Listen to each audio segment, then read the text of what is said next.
그의 말을 들으라. 말씀입니다. 우리 35절 같이 읽겠습니다. 35절 시작.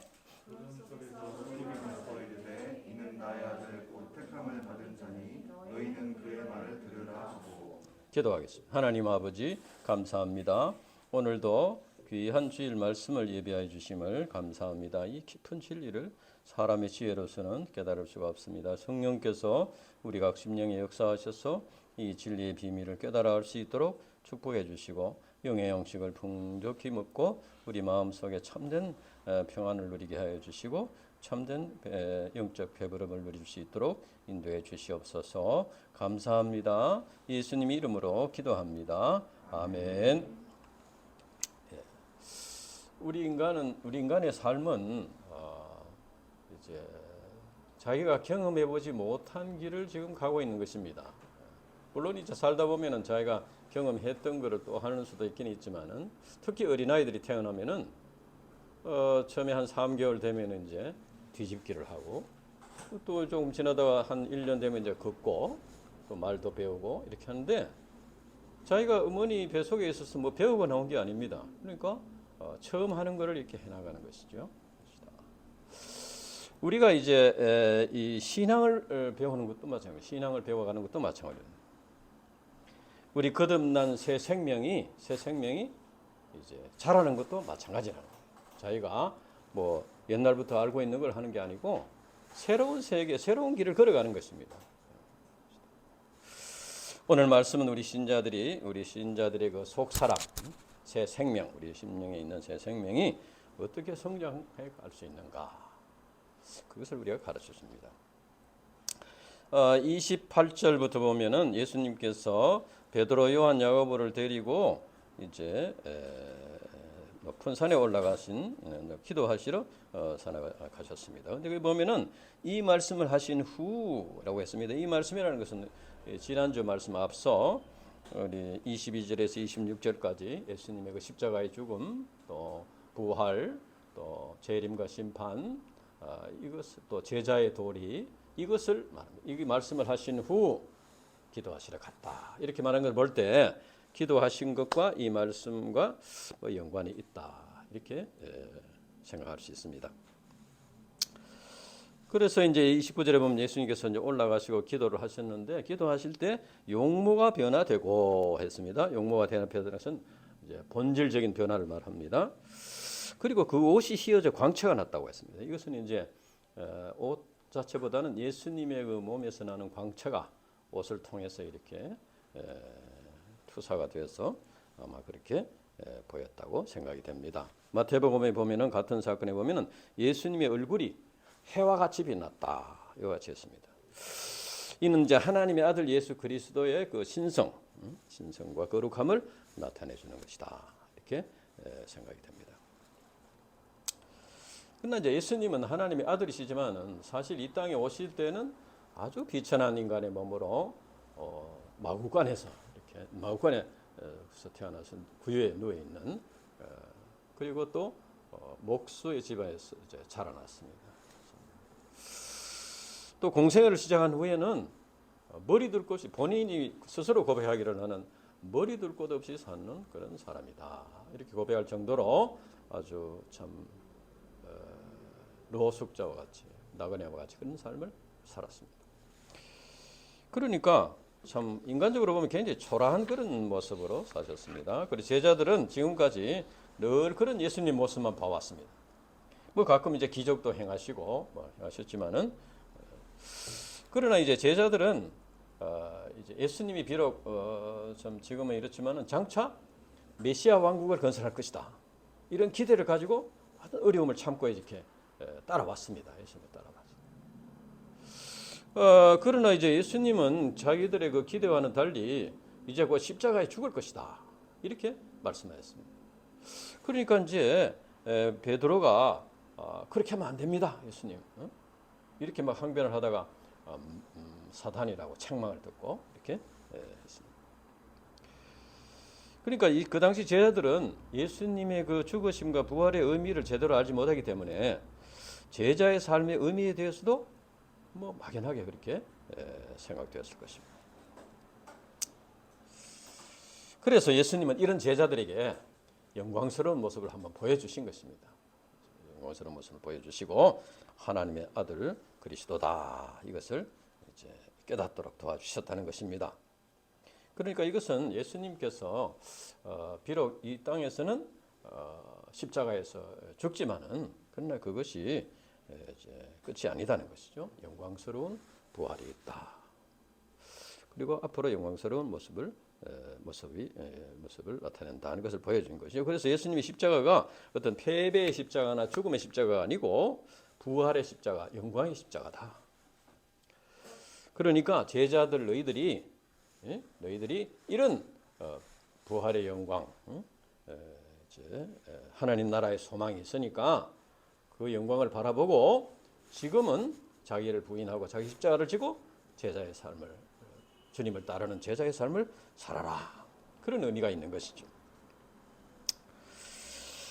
그런데 이제 30절부터 보면은 용모가 변화돼서 이제 광채가 났는데 문득 두 사람이 예수님과 함께 있겠다. 여기 보면은 두 사람이라는 것은 모세와 엘리야를 말하는 것이죠. 엘리야를 말하는데 영광 중에 나타나 장차 예수님께서 예루살렘에서 별세하실 것을 말씀하셨다. 별세.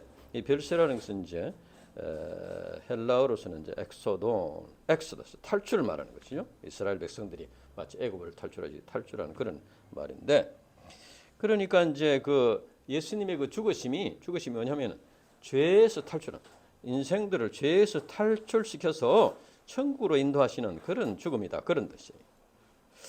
마치 이스라엘 백성들이 애굽에서 나오는 그와 같이 영광스러운 것이다. 그리고 이제 모세와 엘리야가 함께 했다는 것은 모세는 이제 율법을 받은 분이고 엘리야는 선지자의 대표니까 예수님의 죽으심이 율법의 완성이다. 그리고 선지자들의 그 예언의 성취다 하는 것을 가르쳐 주는 것입니다. 그러니까 이제 겉으로 보면 예수님의 죽으심이 말하자면은 가룟 유다의 배반이나 유대인들의 그 시기심이나 빌라도의 그 기회주의적인 처신이나 이런 것들이 이렇게 그저 이렇게 함께 이렇게 참 돼서 그렇게 십자가에 죽는 것처럼 이렇게 생각할 수 있습니다. 그러나 예수님은 이런 정치적인 사회적인 어떤 역학관계의 산물이 아니고 이미 오래전부터 선지자들 통해서 계시가 된 것이 예언이 된 일이고 또 율법을 완성하는 그런 죽음이다. 하나님의 섭리와 뜻 가운데 죽는 것이다 하는 것을 가르쳐 주는 것입니다. 그래서 제자들에게 십자가의 죽음이 막연한 뭐 이런 패배가 아니고 하나님의 구속 역사를 이제 완성하는 것이다. 이것을 이제 가르쳐 주는 것이. 그러니까 그것을 믿어라 그런 말이죠. 그런데 이제 그때 이제 그 베드로와 및 함께 야고보, 요한이 깊이 졸다가 이렇게 했습니다. 아마 이 제자들은 예수님께서 처음에 올라가서 기도를 하셨는데 기도하시는 중에 이제 모세와 엘리야가 나타난 것이요. 기도를 하시는데 제자들은 기도하는 중에 졸았다는 거예요. 높은 산에 올라가느라고 피곤해서 그런지 모르지만 하여튼 예수님 기도하시면 제자들이 졸았어요. 졸다가 이렇게 이제 보니까 예수님이 변형이 아주 참 영광스러워서 변형이 되셨고 광채가 나고 또 이야기하는 소리가 들리고 이래서 잠이 깼습니다. 그래서 그때 베드로가 예수님에게 여기 있는 것이 좋사오니 이렇게 말씀합니다. 여기 있는 것이 좋사오니. 그런데 이제 오늘 말씀에 보면은 자기가 하는 말을 자기도 알지 못했다고 했습니다. 졸다가 깨가지고 들결에 말을 했는데 무슨 말인지 자기도 모르는 말을 했다. 이것은 이제 무의식 중에 자기의 본심을 이야기한 것이죠. 그 당시 제자들은 이제 산에서 내려가면 어떻게 됩니까? 내려가면 또 바리새인들과 유대인들의 또 박해를 받아야 되고 또 많은 무리들을 또 이렇게 섬겨야 되고 또 예수님은 또 죽어야 됩니다. 그러니까 이 내려가는 것이 참 이게 실실한 것이죠. 여기 그냥 있읍시다. 예수님 안 죽어도 되고 우리는 또 십자가 안 져도 되고 여기 그냥 계속 있읍시다. 그런 뜻이죠. 살았으면 좋겠습니다. 그러니까 이제 이것은 이제 고난과 십자가를 싫어하고 영광을 얻기를 바라는 그런 마음이죠. 마음이다. 그러나 고난과 십자가 뒤에 부활의 영광이 있다. 예수님께서 보여주시는 그 영광스러운 모습은 잠시 보여주시는 것이고 그거는 나중에 나타나는 것이고 지금은 그 영광을 얻기 위해서 십자가의 죽음과 고난을 당해야 된다. 그 제자들은 십자가 죽음 생략하고 지금 보여주는 그 영광 그것을 보면 거기에 계속 머물러 있기를 바라는 그런 마음인 것이죠. 사실 이제 십자가 고난과 십자가를 싫어하는 것이 우리 인간의 본성이라고 할 수 있습니다. 그래서 신앙 생활도 조금 이렇게 잘못하는 그런 경우도 있습니다. 인본적인 신자들은 말씀을 받아도 자기의 현실 문제를 해결해주는 자기에게 유익을 주고 도움이 되는 이런 말씀, 위로를 주는 말씀 하면 아멘 하고 이렇게 합니다. 그러나 이런 것만을 이제 바라는 것은 결국 예수님을 자기를 위해서 어떻게 이용하는 그런 것에 불과합니다. 또 신비주의자들은 신비한 체험을 굉장히 좋아합니다. 그래서 신비한 그것을 무슨 특권으로 여기고 그것을 자랑하고 그것을 받은 것으로 인해서 아주 신앙생활을 잘하는 것으로 이렇게 생각합니다. 또 이상주의자들은 자기가 바라는 어떤 이상 그 속에 갇혀가지고 마치 자기가 그런 이상 속에 있는 인물이 된 것처럼 착각을 하면서 이렇게 이제 살다가 또 현실로 떨어지고 이상과 현실 속에서 왔다 갔다 하면서 이렇게 살아가는 사람도 있습니다. 그러나 이런 자들의 특징은 고난과 십자가를 싫어한다는 겁니다. 그러니까 신앙의 열매를 맺지 못한다. 진리를 깨닫지 못한다는 것이죠. 그래서 이제 우리 이제 베드로가 졸다가 일어나서 이제 엉뚱한 소리를 하고 있을 때에 34절부터 보면은 구름이 와서 덮였다. 구름이는 하나님의 임재를 말하는 것이요. 그 속에서 이제 소리가 났다. 소리는 하나님의 음성입니다. 하나님의 말씀이 이는 내 사랑하는 아들 곧 택함을 받은 자니 너희는 그의 말을 들으라 했습니다. 여기서 보면은 이는 나의 아들 곧 택함을 받은 자니 이 말씀은 예수님에게도 주시는 말씀입니다. 예수님에게 십자가를 앞두고 있는 예수님에게 확신을 주는 그런 말씀이고 제자들에게도 이 예수님이 내 아들이다. 그러니까 믿어라. 그런 말씀입니다. 그리고 제자들에게는 너희는 그의 말을 들으라. 너희는 그의 말을 들으라. 그의 말을 들으라. 우리가 이제 부모님 말씀을 들으라 하는 것은 무슨 말입니까? 부모님 말씀을 들으라 하는 것은 그냥 귀로 무슨 말 하는지 그냥 한번 들어봐라 이런 뜻이 아니고 들으라는 것은 뭐예요? 그 말씀을 잘 받아들이고 순종하라는 말이에요. 선생님 말씀을 들으라 하는 것도 마찬가지예요. 선생님 말씀을 잘 이게 영접하고 순종을 하는 그런 뜻이죠. 여기서 들으라 하는 것도 예수님 말씀을 그냥 한번 귀로만 들어봐라는 뜻이 아니고 말씀을 마음에 영접하고 이제 순종하라는 것이죠. 예수님께서 말씀하신 말씀, 십자가의 죽으심과 부활, 또 재림과 심판, 그리고 자기를 부인하고 자기 십자가를 지고 주님을 따르라는 이 말씀에 순종하라는 것입니다. 그래서 이제 예수님이 메시아 그리스도이심을 믿고 예수님을 따르는 삶을 살아라 그런 의미죠. 이제 그래서 그리고 이제 새 제자들은 변화산에서 본 것을 그때는 아무에게도 말하지 않았다고 했습니다. 근데 마태복음과 마가복음에 보면은 예수님께서 말하지 말라고 그랬어요. 근데 여기 누가복음에는 예수님이 말하지 말라 그런 말은 기록 안 돼 있고 제자들이 순종한 것만 기록되어 있습니다. 그래서 아무에게도 말하지 않았다. 그래서 왜 그러냐면은 제자들조차도 지금 예수님의 죽으심의 의미가 좀 이렇게 확실하지 않는데, 그런데 영광스러운 모습을 본 걸 이렇게 막 전파를 하면은 사람들이 정말 참 메시아다.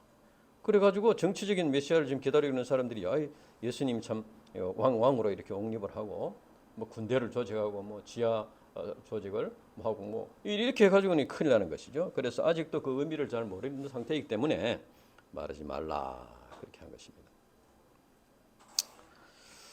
이 말씀에 보면은 제자들은 여기 있는 것이 좋사오니 했습니다. 그런데 예수님은 너희는 그의 말을 들어라 이렇게 하셨어요. 이것은 이제 여기 있지 말고 세상에 내려가라는 겁니다. 산 밑에 내려가서 십자가를 감당하라. 우리 기독교는 은둔의 종교가 아닙니다. 물론 이제 사탄 마귀와 싸우는 것이 이 세상에 나가서 사탄 마귀와 싸우는 것입니다. 물론 그 준비를 하기 위해서 잠시 뭐 이렇게 기도를 하고 이런 건 필요하지만은 계속 그냥 그렇게 은둔 생활만 하는 것은 그것은 이제 올바른 자세가 아니라고 생각이 됩니다. 그리고 또 이제 뭐 힘들다고 아이고 빨리 천국에 갔으면 좋겠다. 뭐 이렇게 하는 것도 올바른 자세가 아닌 것이죠. 하나님께서 오락해야 가는 거지 뭐 그냥 가고 싶다고 하는 게 아니고 또 그냥 신자들끼리만 똘똘 뭉쳐가지고 막 같이 교제하고 뭐 같이 이렇게 뭐 이렇게 하는 이것도 올바른 자세가 아니다. 사단 마귀가 지배하고 있는 세상에 나가서 싸워야 된다. 싸워야 된다.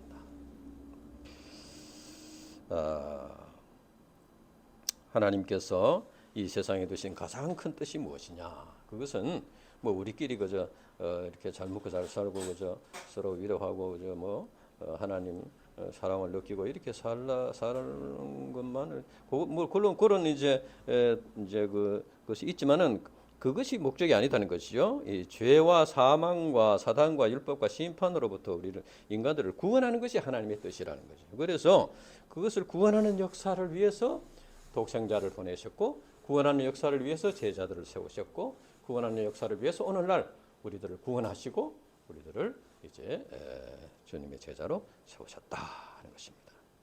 그래서 우리 신자들은 사단 마귀가 지배하는 세상에 나가서 영적인 싸움을 싸워야 된다. 싸움을 싸워야 된다.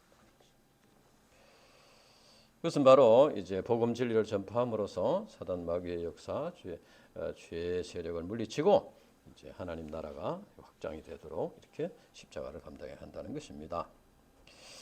그래서 이제 예수님께서 이제 사단 마귀와 싸워야 된다는 것을 이제 또 실습을 통해서 보여주셨습니다. 37절 보면은 귀신에게 들려가지고 아주 증상이 심한 이런 이제 아이를 가진 아버지가 산에서 내려오는데 얘네들인데 예수님을 이렇게 만나서 호소를 했습니다. 이 아이 아버지는 아이 때문에 너무 고통을 많이 당했습니다. 사실 이제 자기 아이로 인해서 고통당하는 거 참 그건 너무 큰 고통이죠. 그러니까 이게 뭐 그냥 뭐 좀 몸이 약한 정도가 아니고 귀신에 들려가지고 막 발작을 하고 막 경련을 일으키고 뭐 이렇게 하니까 너무 참 힘든 것이죠. 힘들었어요. 그래서 이제 이 아버지가 예수님 소문을 듣고 예수님이 이제 계신가 하고 왔는데 제자들 9명만 있고 예수님 안 계시는데 그래서 제자들에게 좀 부탁을 했는데 제자들이 그것을 하지 못했다. 그러니까 왜 쫓아내지 못했냐? 41절 우리가 읽어보겠습니다. 41절 시작. 예수께서 대답하여 이르시되 믿음이 없고 패역한 세대여 내가 얼마나 너희와 함께 있으며 너희에게 참으리요 네 아들을 이리로 데리고 오라 하시니. 예, 여기 보면 이제 믿음이 없고 패역한 세대라고 했습니다. 믿음이 없기 때문이라 그 말이죠. 왜 믿음이 없이 떨어졌나? 왜 믿음이 떨어졌나? 이 제자들이 그 전에 전도여행 갔을 때는 귀신을 쫓아내고 뭐 병자도 고쳐 했습니다. 근데 왜 못했나? 뭐 여러 가지 생각할 수 있는데 첫째로 생각할 것은 46절에 보면 제자들이 누가 크냐 변론이 일어났다고 했습니다. 그러니까 제자들 마음속에 서로 자기가 더 이렇게 높다, 더 크다 이런 마음이 있었다는 거죠. 있었는데 예수님이 세 제자만 데려가니까 일단은 참 나머지 9 제자들은 뭔가 지금 한 단계 낮은 제자 비슷하게 이렇게 돼버렸잖아요. 그러니까 제자들 마음속에 좀 어떤 불만이 생길 수가 있는 거죠. 인간적인 생각이 생길 수 있는 거죠. 그러다 보니까 이제 영역이 떨어지게 되고 이렇게 하다 보니까 할 수가 없었다. 그리고 뭐 또 뭐 이렇게 한번 자기 실력을 한번 발휘를 해서 예수님에게 인정을 받아보겠다고 이렇게 생각했을 수도 있습니다. 뭐 어쨌든 여러 가지 이런 인간적인 마음 이런 걸로 인해서 실패했다. 근데 이제 마가복음에 보면은 같은 사건에서 마가복음 9장 29절에 보면은 기도 외에는 다른 이런 주가 나갈 수 없다고 예수님께서 말씀하셨습니다. 그러니까 기도를 하지 않았다는 것이죠.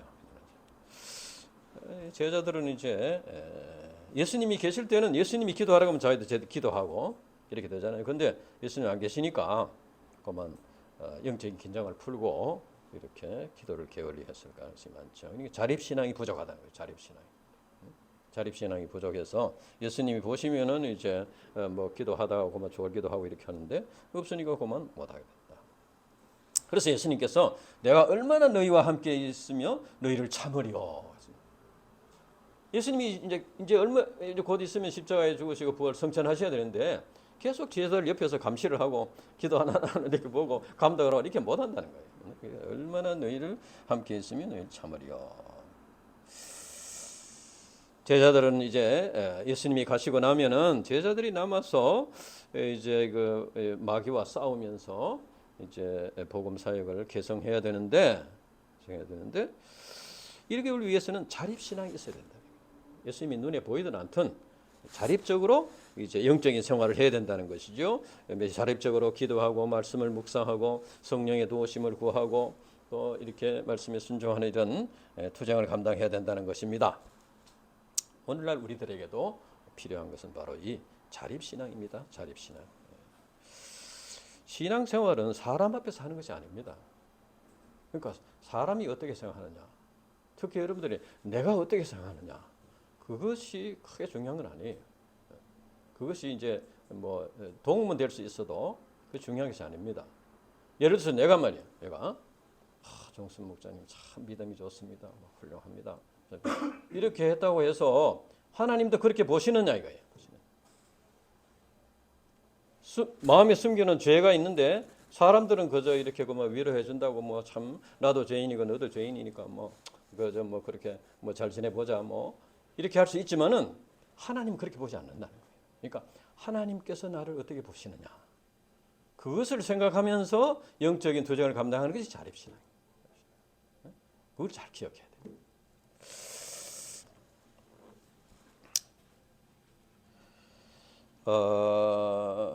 그리고 이제 내가 늘 강조하는 것이지만은 우리를 이렇게 평가하시는 하나님이시고 우리에게 복을 주시는 분도 하나님이시고 우리를 징계하시고 벌을 주시는 분도 하나님이시고 사람이 아닙니다.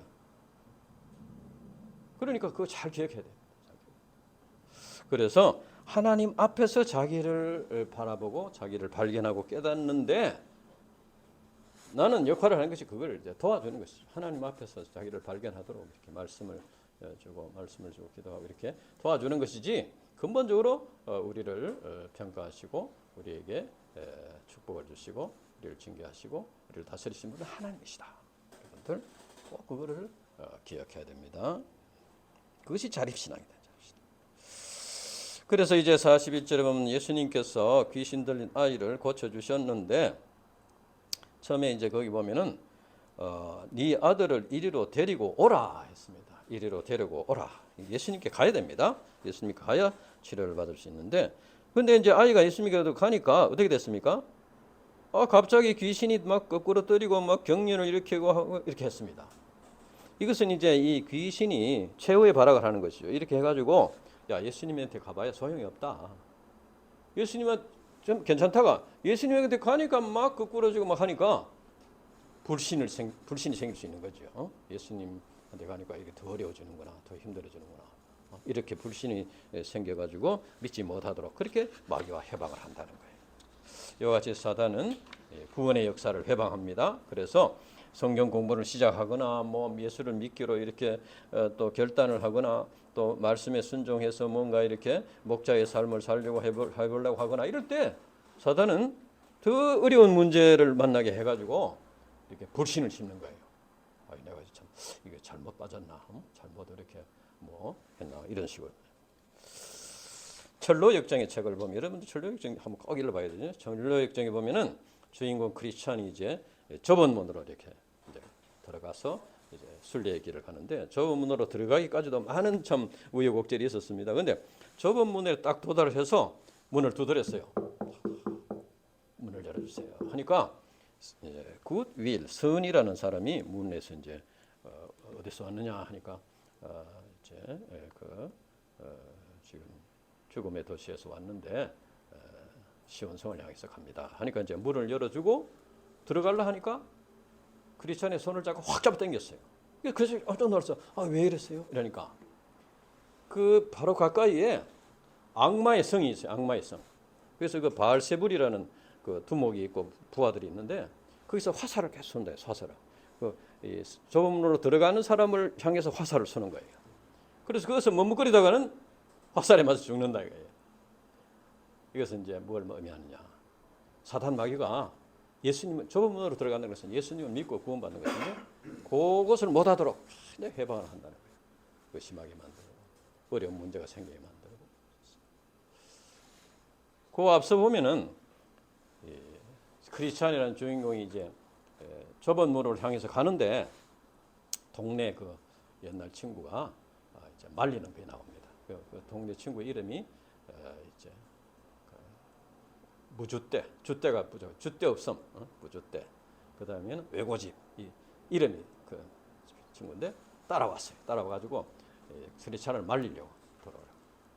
그래가지고 이제 막 옥신각신 하는데 크리스찬이 이 성경 이 책을 읽어봐라. 여기에는 참 이런 참 아름다운 진리가 있다. 그러니까 외고집은 도저히 설득이 안 되니까 이제 가버리고 무주대 이 사람은 거기에 조금 넘어가서 이게 참 뭐 좋은 게 있는가 보다. 그래서 자기는 따라가 보겠다 그랬어요. 따라갔는데 따라갔으면 이제 끝까지 따라가야 되는데 따라가서 조금 가다가 낙심의 수렁인다고 해서 시궁창이 있어. 낙심의 수렁이라는 시궁창이. 그래가지고 그 둘이가 그만 크리스찬도 이제 이제 무주대가 따라가니까 좋아가지고 막 서로 그 천국에 대해서 이야기하고 하다가 수렁에 빠져버렸어.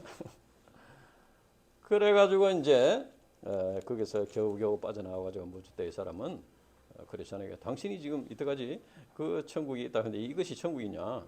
그 좋은 천국에는 당신이야 가라 하고 이 사람이 가버렸어. 마귀가 그렇게 이제 해방을 받는 거죠. 이와 같이 사탄 마귀는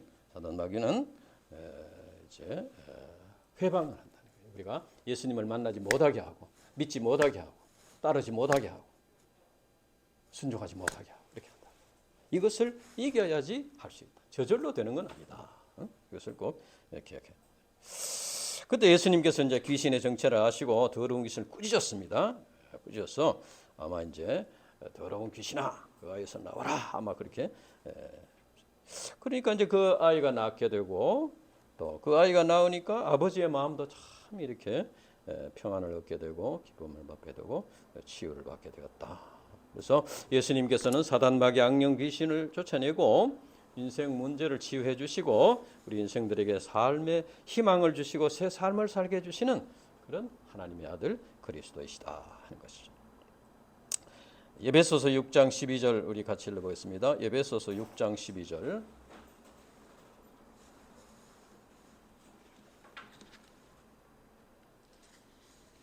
에베소서 6장 12절 같이 읽겠습니다. 에베소서 6장 시작.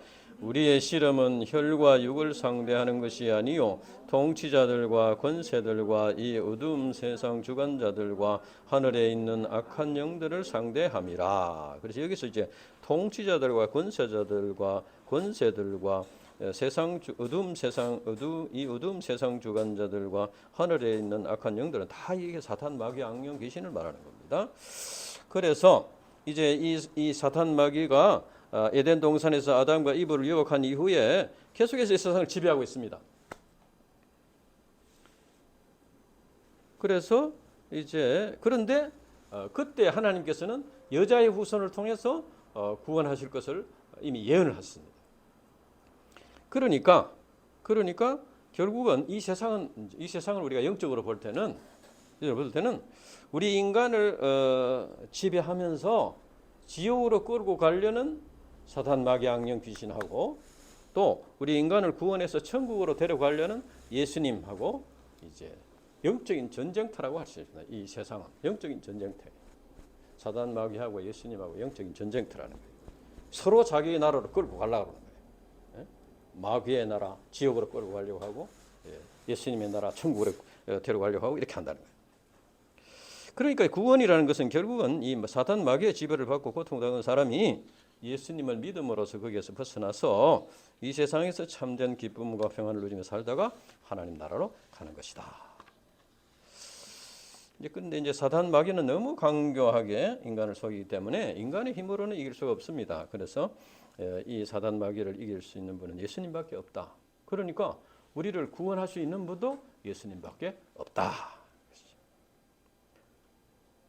그래서 이제 내 아들 이리로 데려오라. 이 말은 무슨 말입니까? 이것은 그저 뭐 이렇게 뭐 교회에 데려오라, 예배에 나오라, 뭐 이것만을 말하는 것이 아니고 사탄 마귀의 지배를 받으면서 고통당하고 있는 사람을 예수님을 만날 수 있도록 예수님을 만나서 그 사탄 마귀로부터 벗어나도록 이렇게 해주라는 것입니다. 그러려면 어떻게 됐습니까? 예수님을 가르쳐 줘야 되는 거죠. 그리고 예수님을 가르쳐 주려면 성경을 가르쳐야 되고 그 다음에는 우리 자신의 삶을 통해서 예수님을 나타내야 된다. 예수님을 믿는 믿음을 나타내야 된다. 예수님이 지금도 네 아들을 이리로 데리고 오라. 캠퍼스 양들을 이리로 데리고 오라. 불신 가족들을 이리로 데리고 오라. 불신 부모님을 이리로 데리고 오라. 예수님에게 데려오라.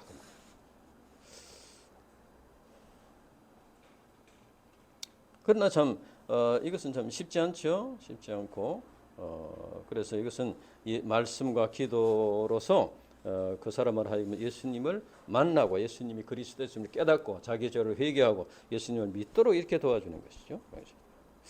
그래서 그러나 사단 마귀의 해방이 심하기 때문에 성령의 도우심을 받아요. 그래서 우리가 간절히 기도해요. 성령의 도우심을 구해야 된다. 이제 그 당시 사람들이 예수님의 능력을 보고 놀랐는데 그때 또 예수님께서 말씀하여 43절과 44절 43절과 44절 같이 읽어보겠습니다. 43절과 44절 시작. 사람들이 다 하나님의 위엄에 놀라니라. 그들이 다 행하시는 모든 일을 놀랍게 여길세 예수께서 제자들에게 이르시되 이 말을 너희 귀에 담아두라. 인자가 장차 사람들의 손에 넘겨지리라 하시되. 귀에 담아두라는 것은 영어에 보면 listen carefully라고 했습니다. 그러니까 주의 깊게 주의를 기울여서 듣고 말씀을 순종하라는 것이죠. 그 말씀이 뭐냐면 인자가 장차 사람들의 손에 넘겨지리라. 그러니까 예수님이 십자가에 죽는다는 것이죠. 그 당시 제자들은 이제 예수님이 영광스러운 모습을 보여주신 데다가 또 귀신까지 쫓아내니까 야, 예수님만이 참 이제 메시아 왕국을 건설할 뿐이구나. 거기에 대한 더 확신을 갖게 될 수도 있습니다. 그래서 예수님께서 한 번 더 십자가의 죽음에 대해서 말씀하셨습니다. 제자들이 워낙 이 죽음에 대해서 안 받으니까 또 말씀. 그때 이제 반응이 어떠냐? 이게 굉장히 중요합니다. 45절 마지막 말씀을 우리 같이 읽겠습니다. 45절 시작. 그들이 말씀을 알지 못하니 이는 그들로 깨닫지 못하게 숨긴 바 되었습니다. 또 그들은 이 말씀을 묻기도 두려워하더라. 이 말씀을 묻기도 두려워하더라. 십자가에 죽는단 말만 나오니까 애서 외면하는 것이죠. 말씀을 안 들은 척하고 무관심하고 물었다가는 어떻게 됩니까? 그 의미를 예수님이 또 열심히 설명을 할 거 아닙니까? 물었다가는 이걸 깨달아 그러니까 묻지도 안 하는 거예요. 소감에 서지도 않아요. 아예 언급도 하지 않고. 그러나 제자들이 이 십자가 복음 진리를 깨닫지 못하면 어떻게 됩니까? 또 자기들도 구원 못 받고 또 전파하지 않으니까 구원의 역사 일어날 수도 없고 예수님의 고난과 죽음은 헛된 것이 될 수 있다. 그래서 제자들은 이 말씀에 대한 거부감과 부담감이 일어나는데 그것을 마음에서 저항이 일어나는데 그것을 극복하고 내적인 투쟁을 통해서 어떻게 됩니까? 이제 이것을 영접해야 된다는 거예요. 영접해야 된다. 믿어야 된다. 믿어야 된다. 이것을 자기를 부인하고 영접해야 된다는 것이죠. 우리 인간은 오랫동안 죄의 세력, 마귀의 세력에 이렇게 권세에 사로잡혀 있었습니다. 그렇기 때문에 이 구원의 진리, 영적인 진리를 깨닫는 것이 참 어렵습니다. 회개의 복음, 구원의 복음, 십자가의 죽으심과 부활의 진리 참 깨닫기 어렵습니다. 그래서 이런 것이 이제 마음 속에서 거부감이 일어납니다. 특히 주님의 그 십자가의 고난의 길을 따라오라, 제자의 삶. 이것도 참 이런 굉장히 마음 속에 거부감과 저항이 일어납니다. 그러나 우리 인간이 내적인 투쟁을 통해서 이것을 자기 생각을 버리고 자기를 부인하고 이 진리, 예수님의 십자가의 죽으심의 진리, 부활의 진리, 제자의 도리 이것을 영접해야만 구원을 받을 수가 있는 거예요.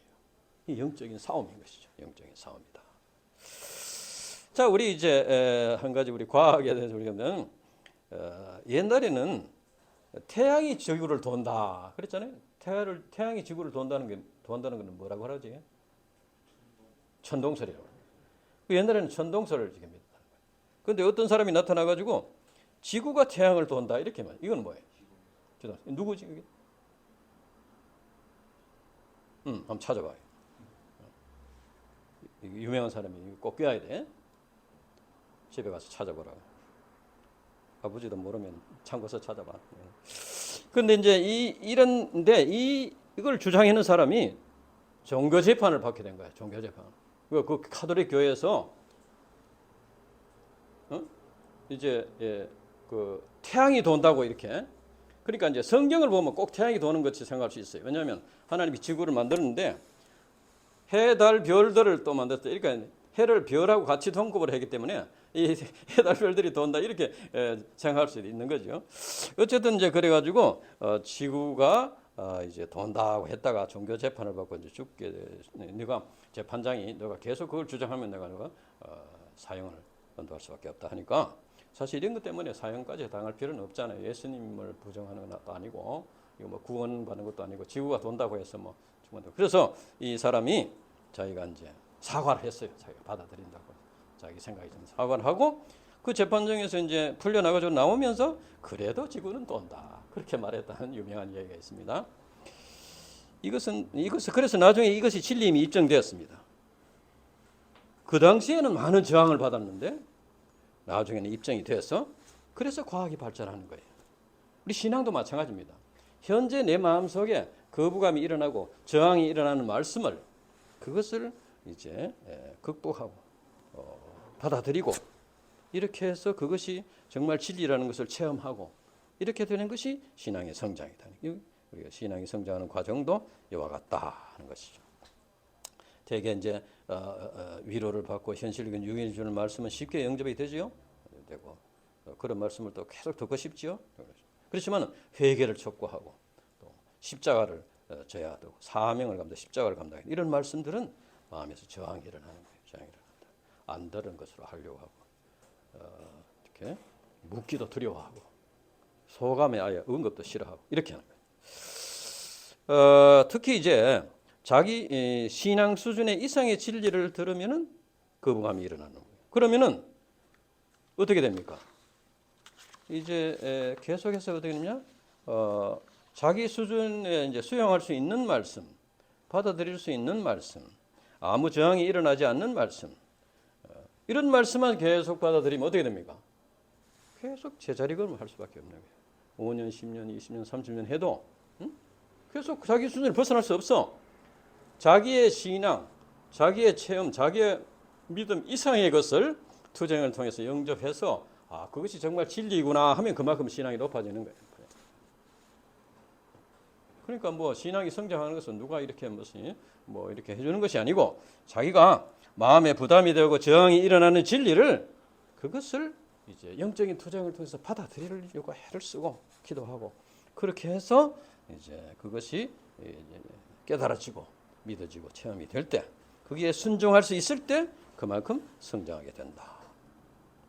이것을 오늘 얘기합니다. 묻기도 두려워하더라. 묻기도 두려워하더라. 이 말씀을 여러분들이 깊이 좀 생각을 했으면 좋겠다. 하나님께서는 제자들에게 너희는 그의 말을 들어라 이렇게 말씀하시는데 또 예수님께서는 이 말을 너희 귀에 담아두라 이렇게 말씀하셨습니다. 그래서 예수님 말씀을 잘 들으라는 것이죠. 그래서 예수님 말씀을 이제 잘 들으라. 한 번 더 강의하면은 무슨 말씀이냐? 앞서 말씀하신 인자가 많은 고난을 받고 성도들과 대제사장들과 서기관들에게 버림받되어 죽임을 당하고 제3일에 살아나야 하리라. 아무든지 나를 따라오든 자기를 부인하고 자기 십자가를 지고 나를 따를 것이니라. 누구든지 나와 내 말을 부끄러워하면 인자도 자기의 아버지와 거룩한 천사들의 영광으로 올 때 그 사람을 부끄러워하리라. 이 말씀을 들으라는 거예요. 받아들이라. 다시 말하면 예수님의 죽으심과 부활, 또 재림과 심판, 예수님의 제자의 삶 이것을 받아들이라는 것입니다. 자, 우리 인간이 이제 하나님과의 만남이 어떻게 이루어지냐? 우리 인간이 하나님께 나아갈 때는 기도로 나아갑니다. 기도로 나아가요. 하나님께 기도로 나아가요. 뭐 하나님께 무슨 뭐 인절미를 해가지고 뭐 잡수라고 가져가는 것도 아니고 하나님께 기도로 나와요. 근데 하나님은 우리에게 말씀으로 응답을 하시고 말씀으로 다가옵니다. 그러니까 우리의 기도가 이제 올라가고 하나님의 말씀이 내려오고 이렇게 해서 우리가 만난다는 거예요. 우리가 기도하는 것은 그냥 우리가 감나무 밑에 누워서 입 벌리고 있으면 홍시가 뚝 떨어지듯이 하나님께서 그렇게 응답하시는 게 아니에요. 우리가 기도를 간절히 하면은 하나님께서 그것이 하나님의 뜻이라고 이렇게 판단이 되면은 그 일을 할 수 있도록 지혜를 주시고 힘을 주시고 용기를 주시고 하는 말씀을 주시는 거예요. 말씀. 그래서 그 말씀을 영접해서 이제 그것을 우리가 해나가는 거예요. 하나님께서 내가 할 일을 다 해주고 그냥 나는 그냥 받기만 하고 그런 게 아니라는 거예요. 그래서 기도는 입으로 시작했다가 귀로 마친다. 그렇게 말할 수 있습니다. 그래서 우리가 간절히 기도했으면은 하나님께서 내게 주시는 말씀을 조용히 기다려야 됩니다. 하나님께서 주신 말씀을 들을 생각을 하지 않고 계속 주시옵소서 하면은 하나님께서 기다리는 거예요.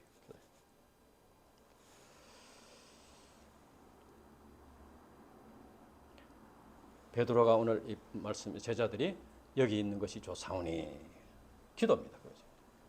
예수님 여기 있는 것이 좋습니다. 초막섯을 지어서 기도. 그런데 대답이 어떤 대답이 내려왔습니까?